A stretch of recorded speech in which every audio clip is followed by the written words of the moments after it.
დღეს ექიმებში.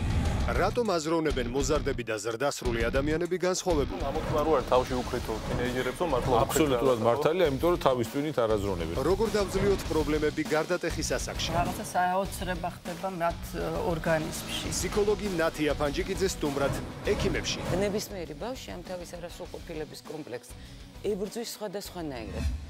რა უნდა ჭამოს თქვენმა შვილმა 6 თვიდან? გაეცანით კვების პირამიდას. რამოდენიმე თვის განმავლობაში ჩვენ სრულად უნდა მოვიცვათ მთლიანი პირამიდა. შიში თუ ფობია? ყველაზე უცნაური ფობიები. ანატიდაეფობია, როდესაც მფრინავი იხვი ჩუმად გიყურებს. სიბრმავის პირველი მიზეზი. როგორ ვუმკურნალოთ კატარაქტას? მცირე განაკვეთით ოპერაცია გაკეთების შედეგად ჩვენ ვიღებთ 100%-იან გადაყოლებას.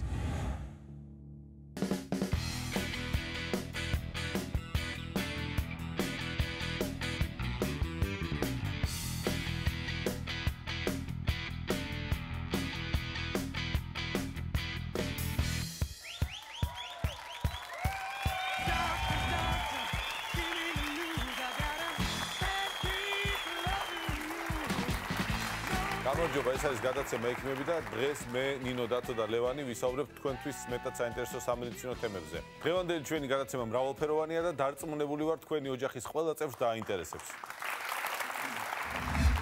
აბსოლუტურად ყველა ადამიანი გადის ცხოვრებაში პერიოდს, როდესაც გონია რომ თვითონ არის ყველაზე მართალი, რომ მისი აზრები არის ყველაზე კომპეტენტური, რომ თავად ყველაზე კარგად იცის რა და როგორ უნდა გააკეთოს. მაგრამ ამ დროს თვითონ ერთადერთი ადამიანია, ვინც ასე ფიქრობს, ყველა დანარჩენი მის გარშემო მშობლები, ბებიები, ბაბუები, პედაგოგები პირიქით ფიქრობენ, რა თქმა უნდა. ამას აქვს ქვია გარდატეხის პერიოდი და შესაძლოა თქვენი შვილი ზუსტად ამ პერიოდს გადის. ჩემი შვილი ნამდვილად გადის მაგ პერიოდს და ზუსტად მაგ სიტუაციაში ვიმყოფები ახლა. მე მგონი გარდატეხის ასაკი ყველაზე რთული პერიოდია ადამიანის ცხოვრებაში.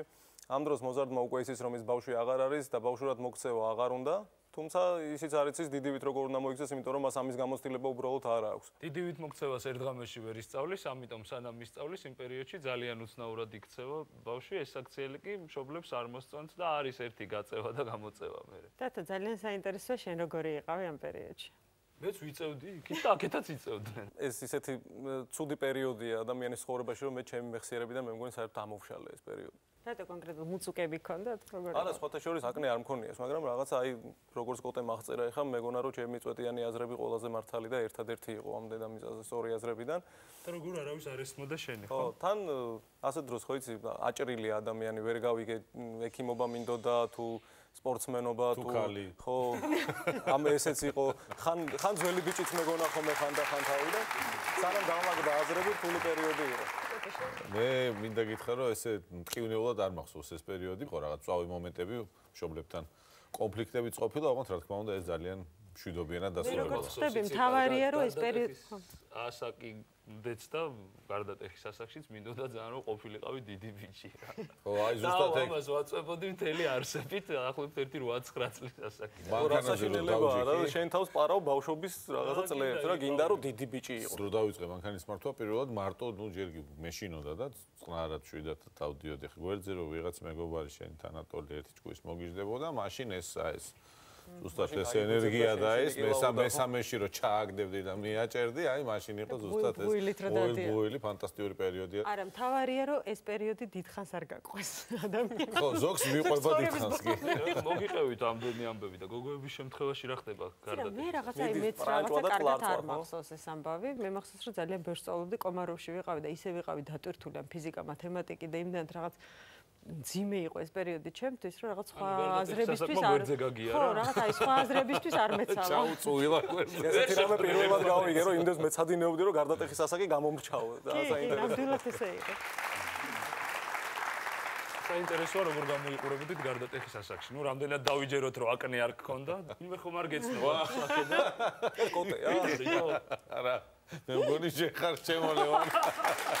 ჭიქა ხომეთი რა ხელში გაქოვარია გარდატეხის ასაკი. აი მე. ეს კოტე. ხო, საკმაოდ დამძიმებული სახე. რატო ბავშვობაში წვერი არ ქონა? კი, მქონდა და რატო არ მაქარვიც. ფოტოშოპია. აშკარად. შენი ფოტო სადაა? ჯერ ეს ერთი მე ხო გითხარით რომ გვერდზე ჩამიარა. საკმაოდ. ვერ კიდე მე იმედი მაქვს რომ დიდად არ შეუცვლილო, არასდროს შემომხედოთ. მოკლედ სინამდვილეში გადატეხის ასაკი ძალიან სერიოზული საკითხია და ბევრ მშობელს და შვილს უძნელებს ურთიერთობას. მოდით ვნახოთ თუ როგორ აისახება გადატეხის ასაკი ეკა კახიანისა და ქეთო თოფურიძის ურთიერთობისას.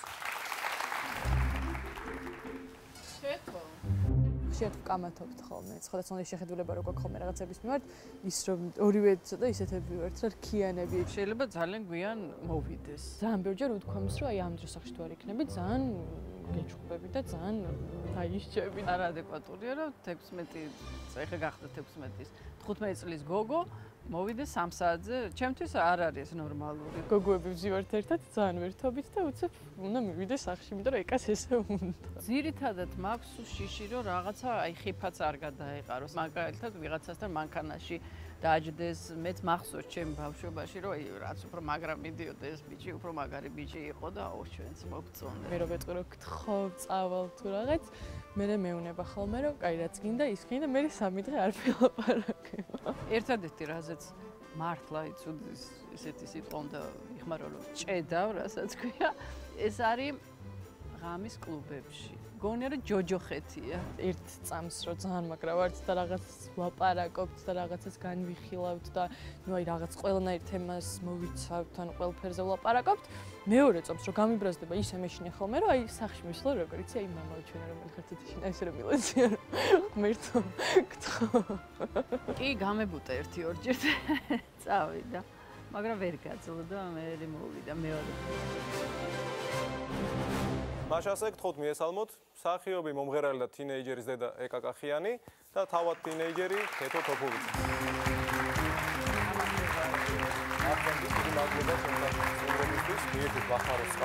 მადლობა. ქეთო როგორ ხარ?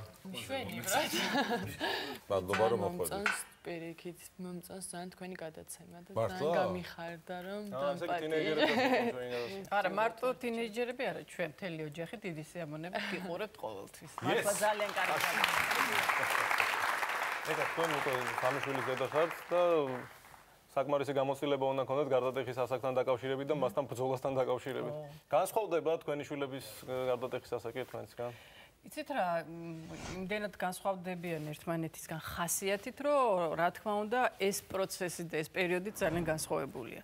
გააჩნია, აი მაგალითად, ყველაზე ესეთი აქტიური, ესეთი ხასიათის გოგო, ესეთი გამოკვეთილი არის ანასტასია და ანასტასიასთან შუათანა.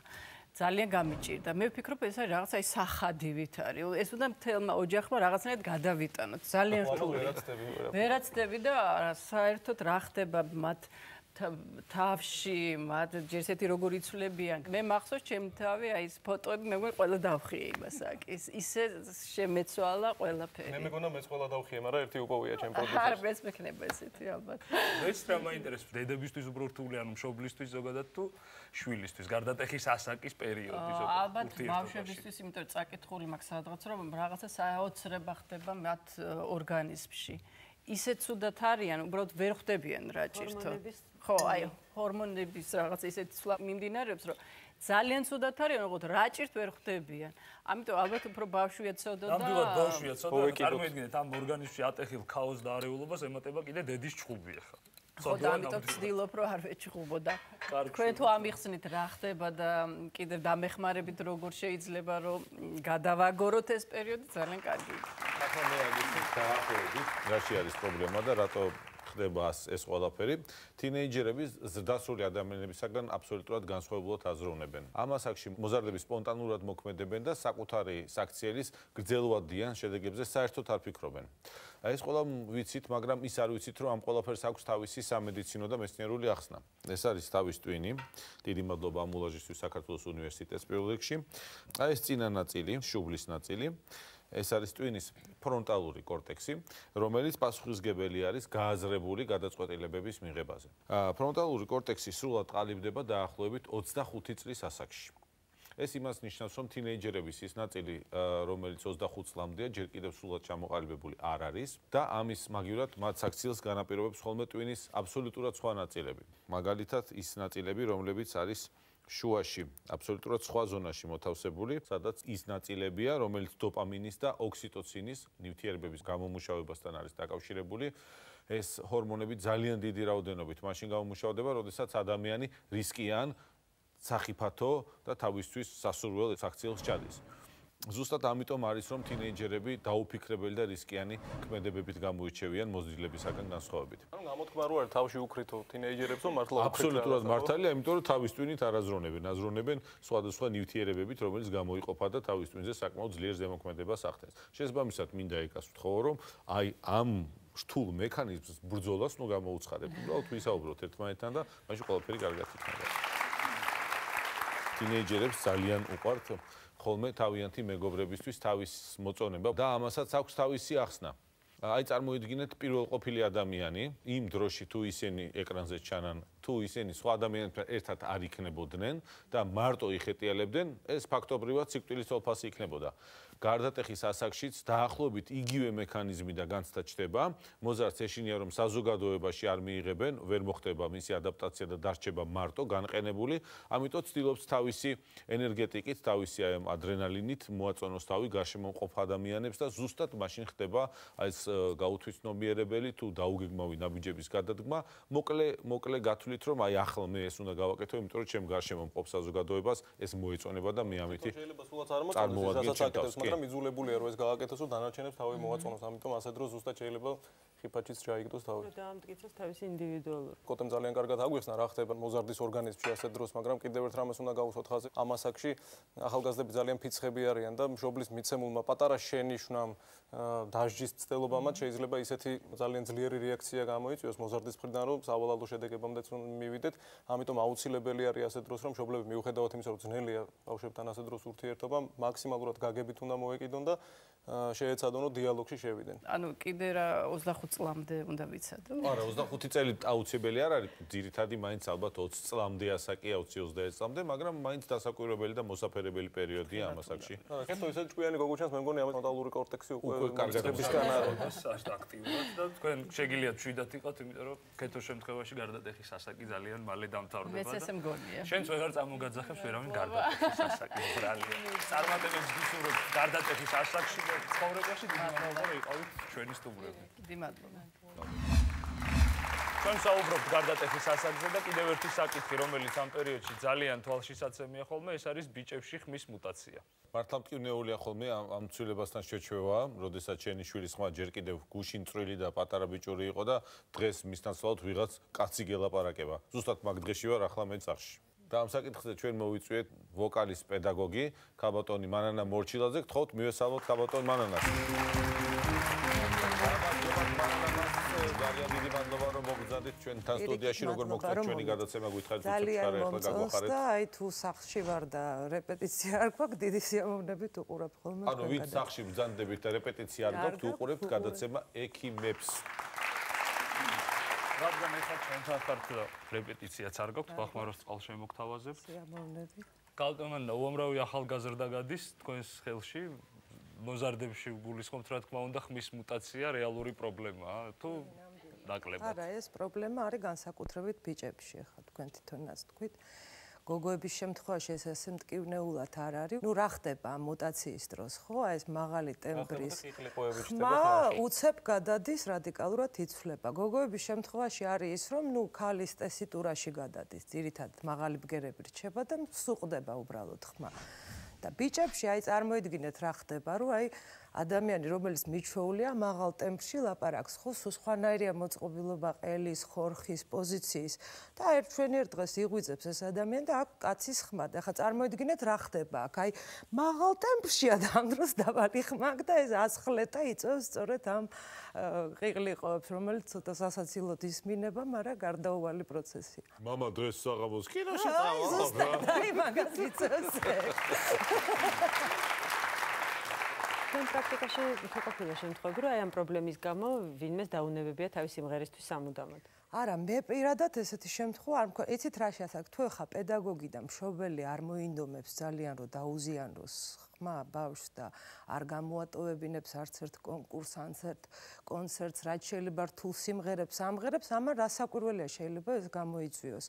მაგრამ ძირითადად, ნუ მაგ დროს ჯობია რომ ბიჭი მით უმეტეს გააჩერონ და ეს რაღაც 13-14 წლის ასაკის მერე ჯობია რომ ის ვერ შეძლებს ის. უბრალოდ ტყუდებიან ხოლმე იცით როდის სადღაც აი უკვე რომ დაიწყება მუტაცია ცოტა უფრო ადრე იწყება ეს პროცესი და ამ დროს ამ ბიჭის ხმა პირიქით უფრო ჟღერი და ისეთი ხდება აი ფორმაშია და ამ დროს მასწავლებლები განსაკუთრებით იყენებენ ხოლმე ამ ბავშვის მონაცემებს და აი მაგ დროს უფრო ხდება იმიტომ რომ თვითონ მუტაციის დროს ვერც იმღერებს ეს ბავშვი. კონკრეტულად რას ეხება ეს? აი 12 წლიდან ძალიან ყურადღებით უნდა ვიყოთ ბიჭთან დაკავშირებით და აი 13-14 წლის ისედაც მიხვდება უკვე არაპროფესიონალიც რომ იქ უკვე რაღაცა არ არის წესრიგში. და რა პერიოდი ვაჩერებთ ამ ახალგაზრდებს? ზოგს 18 წლამდე უგრძელდება ეს პროცესი. დავიღოთ 18 წელს და გადავინაცვლოთ ბანებში. რომ არაფერი დრო არ იკარგება. ბლუზ ცოტა უხდება კიდეც ეგეთი ხმა რა. ხო, ეგ ტემბრალური ხრინცი სხვა არის და ეხა უკვე. მოკლედ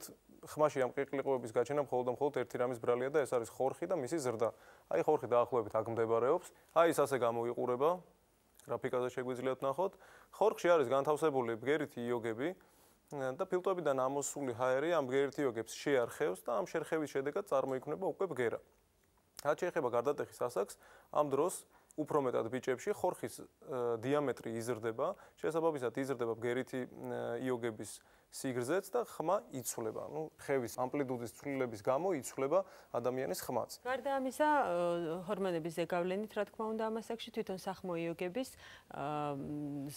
სტრუქტურაც იცვლება, ისინი უფრო სქელდება და უფრო ძლიერი ხდება და მასიური. მოკლედ ხმის მუტაციის მიზეზი გავიგეთ, მას შემდეგ რაც ხორხი ზრდას დაასრულებს და სხეული მის ახალ ფორმას შეეგუება, მასზე კონტროლი ბრუნდება და ის ყიყლიყოები ზუსტად აღარ გამოერევა უკვე ზასულ ადამიანს. ასეთია მექანიზმი. სხვათა შორის ხორხი რომ იზრდება, ცალმხარეს იზრდება, უფრო წინა ზედაპირისკენ გადაიწევს ხოლმე ასე ვთქვა და ეს მისი წინა ზედაპირი ძალიან კარგად ჩანს ხოლმე კისრის წინა ზედაპირზე, ეგრეთ წოდებული ადამის ვაშლი. აი ამაზე ელაპარაკი. ვისა გაგვთობა ადამის ვაშლი. გაჩხერილი ყელში რას გვერჩოდა ევა თავიზეროზე, ა? ხმის მუტაცია გარდაუვალია, მაგრამ ეს დროებითი მოვლენაა, ამიტომ თუ თქვენი ხმა არ მოგწონთ და ხანდახან ყიყლიყოები გამოერევა ხოლმე, არ ინერვიულოთ, ეს ყველაფერი ძალიან მალე გაივლის. ცოტა ხანში ექიმებში. ექიმების განსაკუთრებული სტუმარი ნინა. შეადგინეთ თქვენი შვილის კვების რაციონი. რამოდენიმე თვის განმავლობაში ჩვენ სრულად უნდა მოვიცვათ მთლიანი პირამიდა. გარდატეხის ასაკში მოზარდებს ექმნებათ პრობლემები, რომლებიც ძალიან დიდ დისკომფორტს ქმნის. რომელია თინეიჯერების ყველაზე გავრცელებული პრობლემები და როგორ გავუმკლავდეთ მათ, ამას ჩვენი სტუმარი გვეტყვის, ფსიქოლოგი ნათია ფანჯიკიძე. გთხოვთ მიესალმოთ. ძალიან დიდი მადლობა რომ მოხვედით ჩვენთან. მადლობა დაპატიჟებისთვის, ეს არის დედაჩემის საყვარელი გადაცემა და მე რო დამინახებს ორჯერ უფრო საყვარელი იქნება. მივხვდით ბაქნარის ხალი. ჩვენ საუბრობთ გადატეხის ასაკზე და მოდი მოგვიყევი თუ რატომ არის ესეთი რთული ეს პერიოდი და რა ასაკიდან იწყებდა, როდემდე გრძელდება და რა პრობლემები ახლავს თან? ასაკი რთული თავისთავად არის, იმიტომ რომ ბავშვობის აი ამ რაღაც სამოთხისებური პერიოდიდან, როდესაც წყენაც არის, გულის ტკენაც არის, არ არის ასე რომ ვთქვათ, 3 წლის ბავშვს არაფერი წყინს ან არაფერზე ტირის. მიუხედავად ამისა, სამყარო არის შედარებით მაინც უფრო მარტივი. ძალიან მარტივია მეგობრის გაჩენაც, რომ მე ჩამოვიტანე ჩემი თოჯინა, შენი და უკვე დაქალები ვართ, ეს საკმარისია. მაგრამ ამის მერე მოდის უკვე ეტაპი, როდესაც ეს აღარ არის საკმარისი და ძალიან ბევრ ფრონტზე ერთდროულად ბავშვს უწევს, რომ თავიდან დაიმკვიდროს თავი. აქედან გამომდინარე, ეს ამ მხრივაც ძალიან რთულია, ფიზიოლოგიურად ძალიან რთულია და რთულია იმიტომაც, რომ ამ დროს ადამიანს უჩნდება საჩუქრად ახალი სხეული. ბავშვობაში, როდესაც არც კი იცოდა, ვთქვათ, რას ნიშნავს ლამაზი ფეხი, რატო აქვს ვიღაცას ლამაზი ხელი, საერთოდ რას ნიშნავს სილამაზე, რას ნიშნავს რაღაცა უშნო, ხო, ვინ მოიგონა ეს და უკვე ამ ასაკში, როდესაც აი ამ კარგი ამორტიზაციიდან, რომელიც სხეულს აქვს, უფრო მოქნილია ბავშვი, უცებ ხდება მოუქნელი, ხან ხელი იზრდება უფრო სწრაფად, ხან ფეხი. ხანაც ცხვირი. და ამ დროს მოდის უკმაყოფილება საკუთარი გარეგნობის გამო, ამას თუ კიდე სხვა სირთულეც დაერთო, რომ თქვა ცოტა გამონაყარიც გაჩნდა, თუ რეალური რაღაც ხარვეზიც გაჩნდა, მაგრამ სულ რომ არ გაჩნდეს რეალური ხარვეზი, მაინც შეგუება ამ ახალ სხეულთან, ახალ საჩუქართან, ახალ გარეგნობასთან, ეს ცალკე კიდევ რთული საკითხია. და გარდა ფიზიკური ცვლილებებისა, ჩვენ კი ვიცით ექიმები ვართ დაახლოებითი მექანიზმი, მაგრამ თქვენ ფსიქოლოგი ხართ და უფრო საფუძვლიანად შეგიძლიათ გითხრათ, რა არის კიდე ძირითადი, თქვათ, რამოდენიმე პუნქტი, რაც ესე აგრესიულად მოქმედებს გარდატეხის ასაკში ამ ადამიანებზე? აბსოლუტური დაკარგულობა, ორიენტაციის ვერ აღება, იმიტომ რომ ეხლა ის უნდა გახდეს რაღაც ჯგუფის წევრი. და მისთვის უკვე სულიერადაც ეს არის ძალიან დიდი ამოცანა.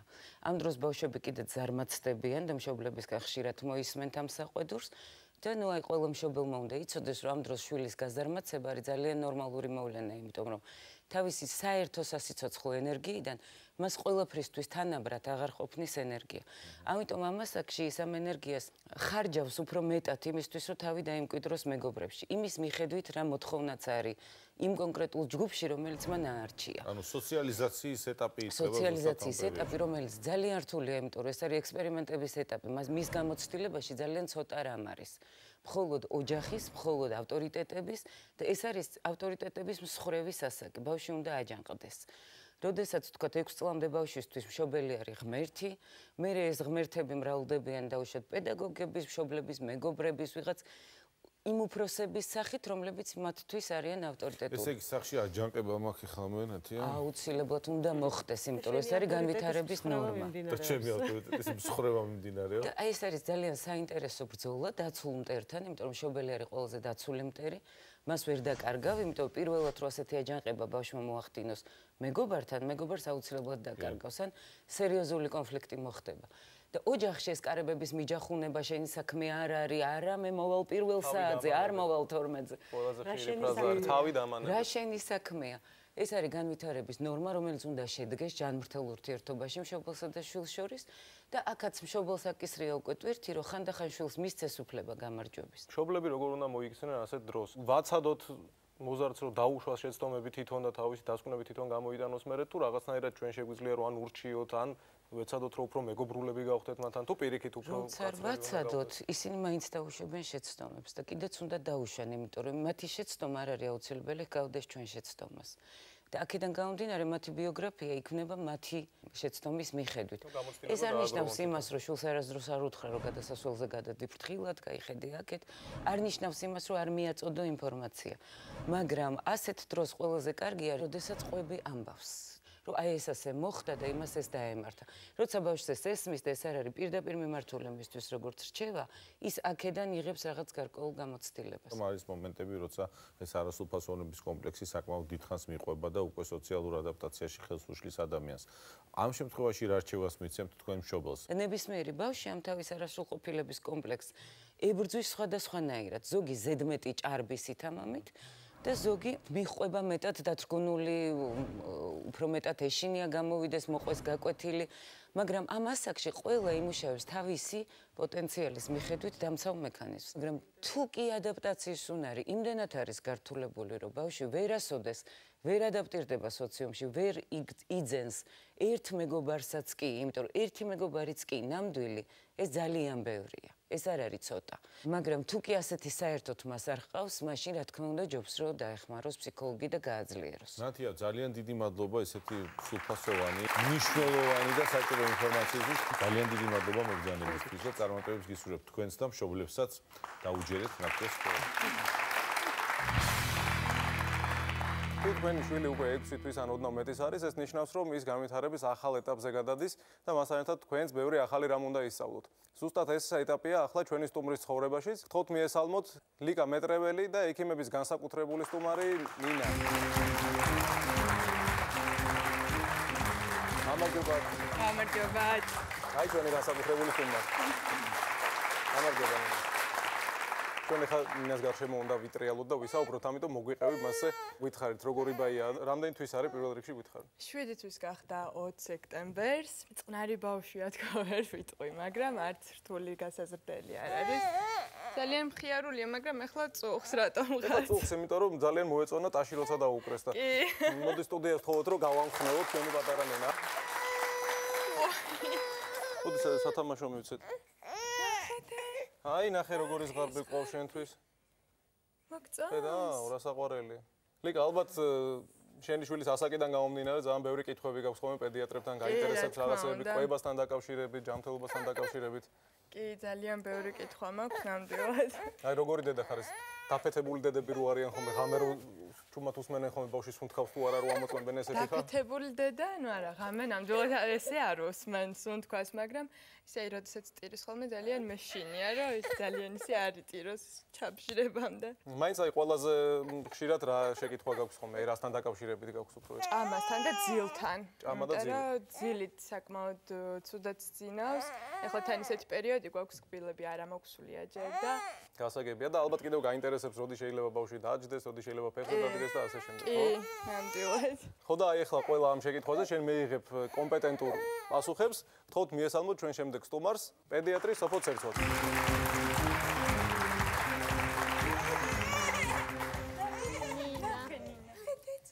სოფო, აი ესეთი ლამაზი სტუმარი დაგახვედრეთ სტუდიაში და მოდი ახლა შევამოწმოთ მისი განვითარების მდგომარეობა. ბავშვი რომ ჯანმრთელია, ვიცით გვითხრა დედამ რომ არ ავადობს საბედნიეროდ, მაგრამ მაინც აქვს დედიკოს გარკვეული შეკითხვები შენთან. ხედავ რომ ძალიან აქტიურია და კონტაქტური, ძალიან მოეწონა თოჯინა. ნინა, შეიძლება რომ აქწონოთ?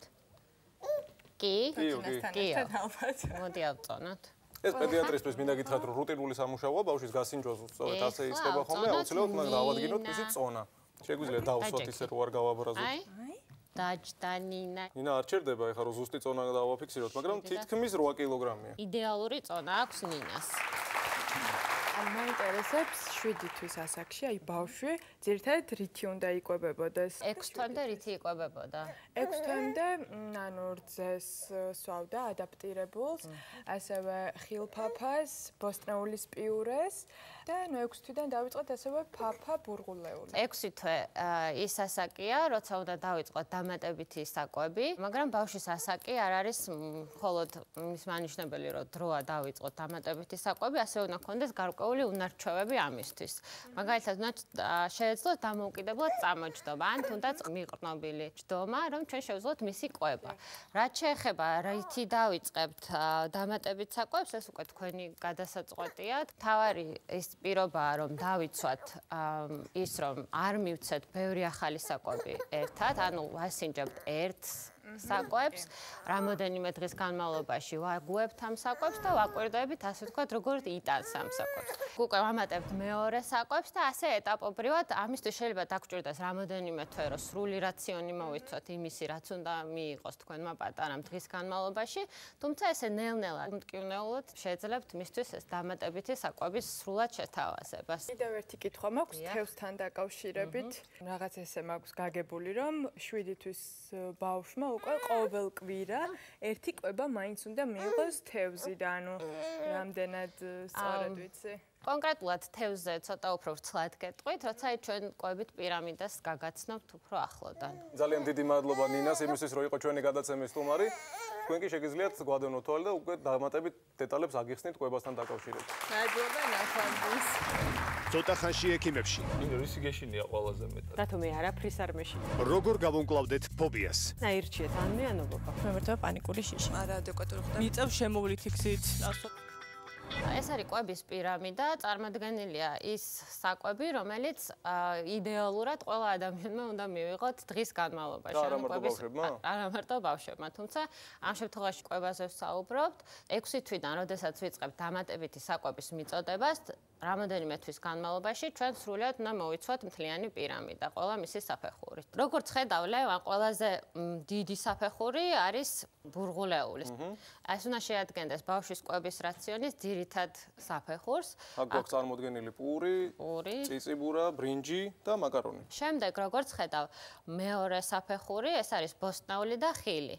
ასევე დღის რაციონის მნიშვნელოვანი ნაწილია, როგორც ბოსტნეული, ასევე ხილი. ამიტომ უნდა ვეცადოთ, რომ ყოველდღიურ რაციონში შევიტანოთ როგორც ერთი, ისე მეორე. ანუ ბურღულეულის, ბოსტნეული და ხილი აუცილებლად ყოველდღიურად უნდა მიიღოს ადამიანმა. შემდეგ უფრო მცირე საფეხური, როგორც ხედავ, ეს არის ცილოვანი საკვები. აქ უფრო მცირე რაოდენობით არის საკვები წარმოდგენილი. ანუ დღის რაციონში შედარებით მცირე მოცულობით ვიღებთ ამ საფეხურს. ხორცი, კვერცხი, რძის პროდუქტები და ასე შემდეგ. ანუ ის საკვები, რომელიც პროტეინებით, ანუ ცილებით საკმაოდ დიდარია. ასევე თევზით, რომელზეც ჩვენმა სტუმარმა დაგვისვა შეკითხვა. დიახ, ეს არის როგორც ხედავ, ცილოვანი საფეხურის შემადგენელი ნაწილი თევზი და დედა შეუძლია, რომ მონაცვლეობით თითო პროდუქტი ამ საფეხურიდან ანუ ერთ დღეს მიცემს თევზს, მეორე დღეს მიცემს ქათმის ხორცს, მესამე დღეს მიცემს ხორცს, ანუ ერთი პროდუქტი მაინც ყოველდღურად უნდა მიიღოს. ერთ-ერთი პროდუქტი აი ამ თაროდან შეიძლება ასე ვთქვათ, აუცილებლად დღის განმავლობაში უნდა მიიღოს. ამიტომ ასეთი რეკომენდაცია, რომ მაინც და მაინც კვირაში ერთხელ თევზი ჭუმდა ჭამოს ადამიანმა ესეთი რამე მოუწევს ასე ვთქვათ მონაცვლეობით რომ მოსაბეზრებელიც არ იყოს და მრავალფეროვანიც იყოს ბავშვის რაციონი რაღაც ეტაპზე კვირაში ერთხელ მაინც მოუწევს თევზის მიღება ბოლო საფეხური ეს არის ცხიმი არაქის ერთი, რომელიც ყველაზე პატარა საფეხურს წარმოადგენს. ანუ მაყურებლისთვის გასაგებად რო ვთქვათ, აქ ყველა საფეხურზე არის წარმოდგენილი ის პროდუქტი, რომელიც აუცილებლად უნდა მიიღოს დღის განმავლობაში ადამიანმა, ოღონდ გააჩნია მის რაოდენობას და თანაფარდობას. სწორედ ამიტომ არის ყველაზე მცირე რაოდენობით ვთქვათ, ცხიმოვანი საკვები წარმოდგენილი, ხოლო ბურგულეული უფრო მეტი რაოდენობით. მართალი ხარ? სოფო, ძალიან დიდი მადლობა იმისთვის, რომ მოხვედით ჩვენთან და აი ესეთი საინტერესო ინფორმაცია გააცანით ჩვენს მაყურებელს. ჩვენ ამ პირამიდასაც დავდებთ ჩვენ Facebook-ის გვერდზე, ასე რომ თუ ახლა ვერ მოასწარეთ და ვერ შეავლებთ თვალიან პროდუქტებს, თქვენ შეგეძლებათ ჩვენი Facebook-ის გვერდზე ნახოთ ჩვენი კვების პირამიდა და შეარჩიოთ სპეციალური რაციონი თქვენი პატარისთვის. წარმოიდგინეთ, რომ ერთ დილას გაიღვიძეთ და აღმოაჩინეთ, რომ ვერაფერს ხედავთ. ერთ დღეს ამ ახალგაზრდა კაცმა იგრძენი რომ რაღაც თვალში ცინათლე დამაკლდა. ქუჩაში გასვლის გეშინია თუ საჭესანზე ხარ რაღაც შიშ გზნობ, იმიტომ რომ ბუნდოვნად ჩანს რაღაცეები. და ამიტომ მეც იმიტომ სწრაფად მევაკითხე ექიმს და ვუთხარი რომ კატარაქტა მე მგონი მაქვს ასე ჩემი საზრით და ჩამხედა თვალებში თავისი აპარატი და მითხრა რომ დიაგნოზი ცნობილია. სწორი ხარ? რა თქმა უნდა გავიკეთეთ ოპერაცია. მეორე დღეს მოხდა ბინდი თვალებზე სახვევი და უკვე ხედავდი კარგად რა. ბატონმა ჯემალმა ჯავრიშვილის კლინიკა ოფთალმიჯში კატარაქტის ოპერაცია გაიკეთა. გთხოვთ მიესალმოთ ჯავრიშვილის კლინიკა ოფთალმიჯის ოფთალმოქირურგს ვახტანგ ჯავრიშვილი. გამარჯობა ვახტანგ, დიდი მადლობა რომ მოხვედით ჩვენთან სტუდიაში დავზანდით. ბატონო ვახტანგ, კატარაქტა მსოფლიოში ერთ-ერთი პირველი მიზეზია დაბრმავების და საკმაოდ აქტუალური პრობლემაა. ის თვალის ძალიან გავრცელებული პათოლოგია და საქართველოში ძალიან ბევრ ადამიანს აწუხებს ეს პრობლემა. მოდი ავუხსნათ მაყურებელს რა არის კატარაქტა. კატარაქტა არის თვალის ბროლის შემღვრევა, მარტივად რო ვთქვათ.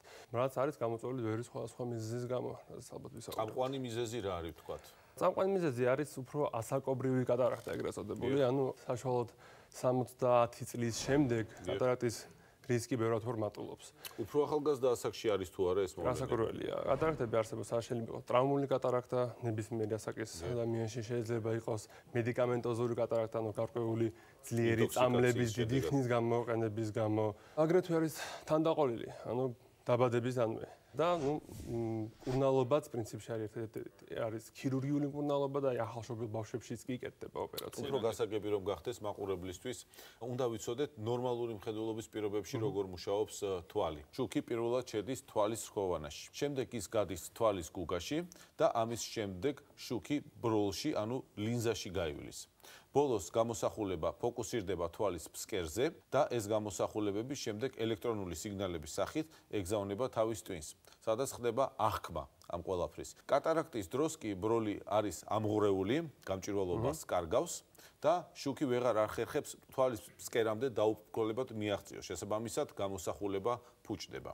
და სწორედ აი ეს მექანიზმია კატარაქტის ერთ-ერთი ყველაზე მარტივი ახსნა თუ კი შეიძლება მოუძებნო. ერთ-ერთი და ერთადერთი პრინციპი. ერთ-ერთი და ერთადერთი. არსებობს ესეთი მითი კატარაქტასთან დაკავშირებით, ბევრს გონია რომ კატარაქტა სანამ კარგად არ მომწიფდება და დაავადება ბოლომდე არ განვითარდება, მანამდე ოპერაცია არ სჭირდება. მე გამიგია ასეთი მეგობრებისგან, მეზობლებისგან. ადრე, ანუ 20-25 წლის წინ არ არსებობდა ესეთი დახვეწილი მეთოდი ოპერაციის გაკეთების. და ჭირდებოდა თვალის განაკვეთის სრული და ბროლი მოდიოდა მთლიანად, მაგის ადგილას ისმევდა ხელოვნური. ამის გამო პაციენტი ბოლომდე დაბრმავებული იყო, რამე შედეგი მაინც ენახა. ეხლა უკვე ბოლო წლებია, რაც გადავედი ფაკუამიფიკაციაზე, რას ნიშნავს ეს? უნაკერო ოპერაცია. შევდივარ ძალიან მცირე განაკვეთით თვალში, იქიდან ვშლით ბროლს, ამოვწოვთ იმ ნარჩენებს, და უკვე ახალი ხელოვნური უმშვადი ბროლით იმ პატარა განაკვეთში შევსვავთ და ამოყოთ. ეხლა დღეს მსოფლიოში ყველაზე პატარა განაკვეთი არის 1.8 მილიმეტრი. ეს არის ძალიან მცირე ზომა, რომელიც თითქმის აღარ აყენებს ზიანს თვალს და თუ კი ადამიანი და თვალი სხვა მხრივ არის ჯანმრთელი, ამ ოპერაციის შედეგად, აი მცირე განაკვეთით ოპერაცია გაკეთებული შედეგად, ჩვენ ვიღებთ 100% ხედავთ. და რა ხდება ოპერაციის შემდეგ? 60 წლის ასაკში თქვა დაემართა ადამიანს ეს დაავადება. გაკეთდა ოპერაცია წარმატებით. შესაძლებელია თუ არა, რომ თქვა უახლოეს პერიოდში ანალოგიური პრობლემა აღმოცენდეს. ან პაციენტებს უთხრათ, რომ თუ გაიკეთებს ის ამ ოპერაციას, ის განკურნებულია ამ პათოლოგიის. კატარაქტის იმავე თვალში განმეორება არ არსებობს, იმიტომ რომ ის ორგანო, ის ბროლი, რომელიც ავადდება, ის აღარ არის უკვე ორგანიზმში. და ჩანაცვლებულია ხელოვნური სინთეტიური ბროლი. შესაბამისად, განკურნება 100%-იანია და მისი ხანგრძლივობაც 100%-იანად შეიძლება ჩაითვალოს. გავიგეთ, რომ კატარაქტას ლოდინი არ ჭირდება და რაც მალე და დროულად მივხედავთ ამ პრობლემას, მით უფრო კარგი და ეფექტური შედეგი იქნება. ძალიან დიდი მადლობა ვახტანგ ჩვენთან სტუმრობისთვის. წარმატებებს გისურვებთ და კიდევ უამრავ ადამიანს დაუბრუნეთ სინათლე თვალში. წარმატებები და წარმატებები. დიდი მადლობა. ვისი გეშინია ყველაზე მეტად? დათო მე არაფრის არ მეშინია. არა. საერთოდ ვიყავი ომამდე. ნამდვილად არაფრის არ გეშინია, დარწმუნებული ხარ. მეტნაკლებად. უკვე თლად დარწმუნებული აღარ არის. ბიჭებო, აბა მოდით ერთი აქ და ვნახოთ ნინოს რამდენად არ ეშინია არაფრის. ნინო, ნახე. აი მე კაი გეხვეწები რა. შესკერი ხდება. ხრება. მე არ შემიძლია. არა, ის არ შემიძლია. მეშინია ტარაკნების და ემების. ნინო, ნუ გეშინია შენ მარტო არ ხარ მსოფლიოში მილიონობით ადამიანს ეშინია ობობების, ტარაკნების, ქვეწარმავლების და არა მარტო ქვეწარმავლების, ზეწარმავლების, აი მაგალითად ისეთების, როგორიც აი აქ მოთავსებული პეპლებია, ასე რომ შეგიძლია შემოგვიერთდე და თამამად დადგე ჩვენთან ერთად. არა მარტო პეპლების, არამედ აი ესეთი ძალიან საყვარელი ცხოველებისაც კი ეშინიათ, როგორც არიან პატარა წრუწუნები. არა, ყველაფერი ძალიან მისაღებია ჩემთვის, გარდა აი საოცარი არსებისა იქროზის და ტარანტული რო ქვია სახელად, ასე რომ აირჩიეთ ან მე ან ობობა. შენ ისედაც ყველა გადაცემაში ხარ, მაგრამ დღეს იყოს ობობა, კარგი? ხო და მაგია, ალაპარაკეთ საშვილოსნოს ყელის სიმსივნეებზე. სხვა შორის კარგად ცოდნია ამას გინეკოლოგია, მოდი შენ. შენ ნინოს მაგირობას გაგვიწევს ტარანტული, ნინო გავაცნოთ, აში თუ შეიძლება. შიში ყველა ადამიანს აქვს და ეს ბუნებრივია აბსოლუტურად, მაგრამ ოდესაც ეს შიში უკვე პანიკურ ხასიათს იღებს და ცუდად ხდის ადამიანს ყოველდღიურ ცხოვრებაში უშლის ხელს, ამას უკვე ფობია ქვია. შენ რა სიტყვი ნინოს შემცვლელა, როგორ არის ეგ ამბები? შენი ეშინია ძირითადად. სხვათა შორის ზოგი ადამიანი შის და ფობიას ერთმანეთში ურევს, მე ძაღლების ფობია მაქვს და რაღაც თან ახლა ცოტა ბოლოს შევამჩნია რომ მოდურის გახდა რაღაცის ფობია აუცილებლად უნდა გქონდეს. ახლა აყეფებული ნაგაზი A1, 2 ან რამოდენიმე თუ გამოგეკიდება და კი იცი რასაც გიპირებენ, მე შემეშინდება ნამდვილად, მაგრამ ახლა ეს არ ნიშნავს რომ ძაღლების ფობია მაქვს ზოგადად. პირიქით შეიძლება გიყვარდეს კიდეც ძაღლები. ძაღლები მიყვარს ნამდვილად, გიждები, მაგრამ ვერ გაუძლებ ნაგაზებს, ხო იცი? ფობია არის უსაფუძვლო და არაადეკვატური შიში ისეთი საგნების ან სიტუაციების მიმართ, რომლებიც რეალურად არც ისეთ დიდ საფრთხეს წარმოადგენენ. ის ადამიანები, რომლებსაც რაიმე ფობია აქვთ, ძალიან კარგადაც ხვდებიან, რომ არ უნდა ეშინოდეთ იმისა თუ რისიც ეშინიათ, მაგრამ ამ შიშს ვერაფერს უხერხებენ და აყვებიან ხოლმე ბოლომდე ამ ყველაფერს. მოდით ვნახოთ რა განსხვავებაა შიშსა და ფობიას შორის.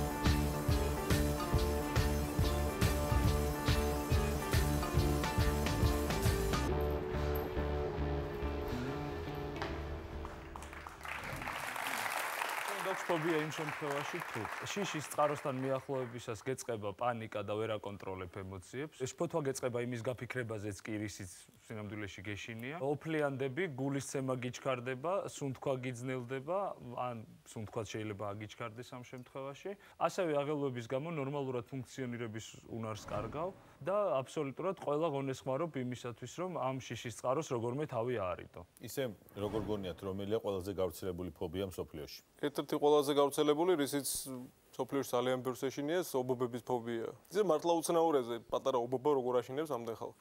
რას გაუგებ ლევან ფობიებს და სიყვარულს? ასევე საკმაოდ ხშირია სიმაღლის შიში, ფრენის, დახურული სივრცის, მარტოობის, სიბნელის, და კიდევ ასობით ფობია არსებობს. აბა დარბაზში თუ აქვს ვინმეს რაიმე ფობია თუ შეიძლება აწიეთ ხელი? აი, რამდენიმე ჩვენს მაყურებელს აქვს ფობია. აბა გაგვეცანი თუ შეიძლება და გითხარით რისი გეშინიათ ასე. გამარჯობათ, მე ვარ სალომე, 17 წლის და მე შინია ფრინველების.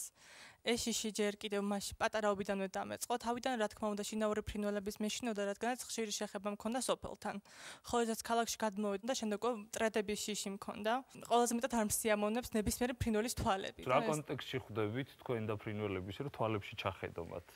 ნუ ახლა ხო ვერ ავარიდებ თვალს, როდესაც როცა გიყურებს თვალს ვერ ავარიდებ. ხული ახლა ტრედი რომ მოვაკეთე. ტრედი თვალებში ჩახედო, თვალი არ უნდა ავარიდო, რა შეკითხეთ?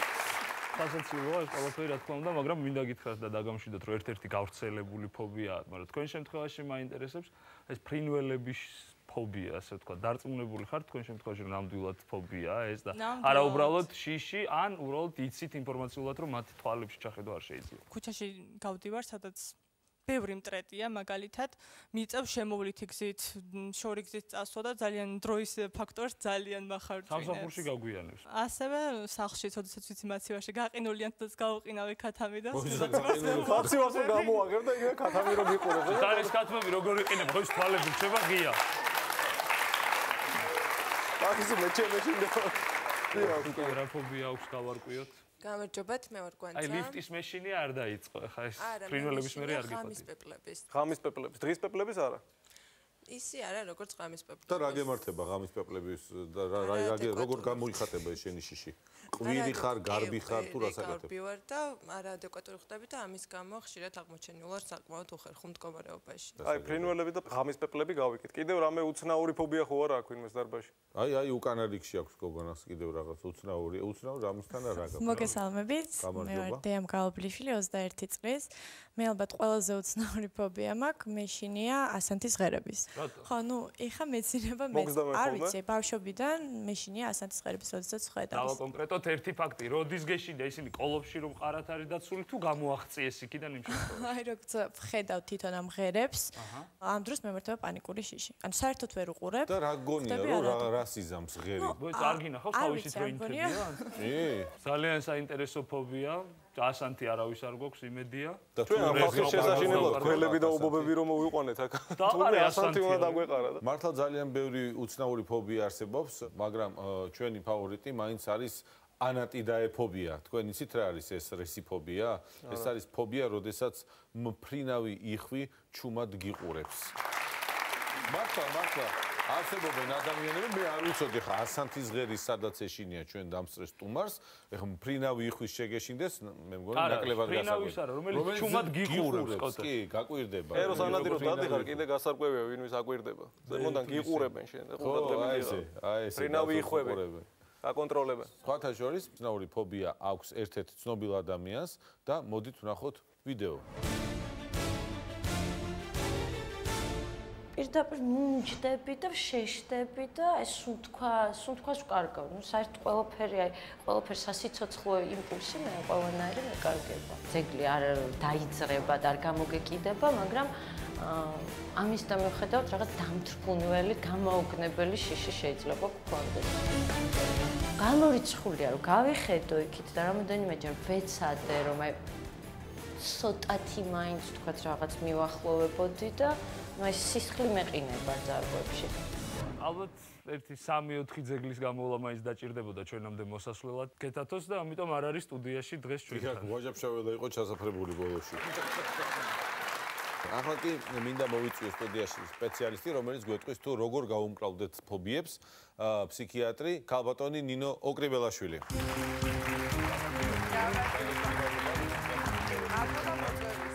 ძალიან საინტერესო თემა, აქ ადამიანებს სტუდიაში ასანთის ღერების ეშინიათ და რაღაცა ზოგს მფრინავი იხვის ეშინიათ და ზოგს მტრედის მზერის და რა უშუალოდ ამ ყველაფერს.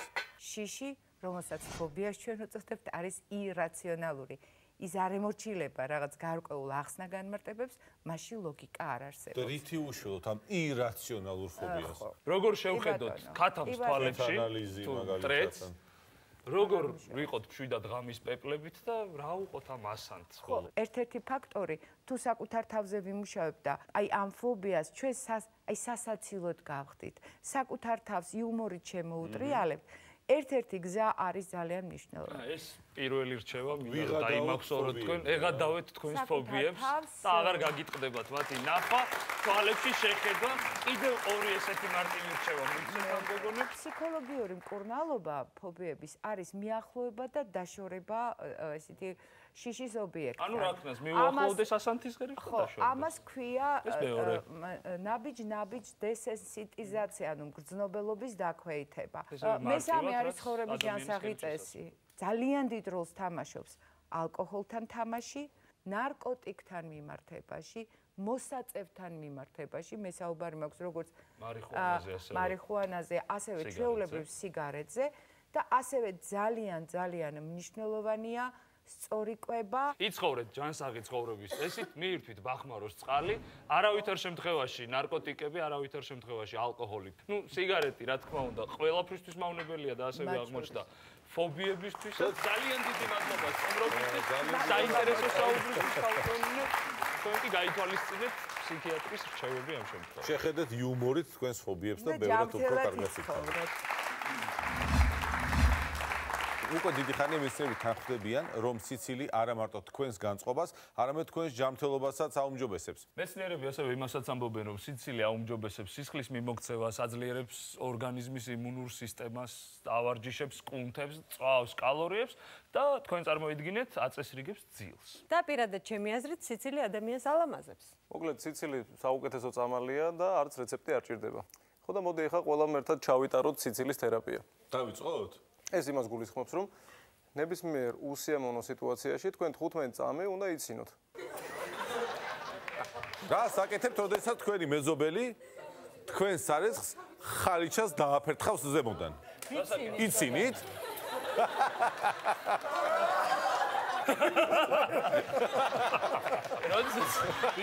აი, აკეთა ფლანში. ექიმები კი აი ამ ხიალულ ტალღაზე გემშვიდობებათ ზუსტად 1 კვირით მომავალ შეხვედრამდე.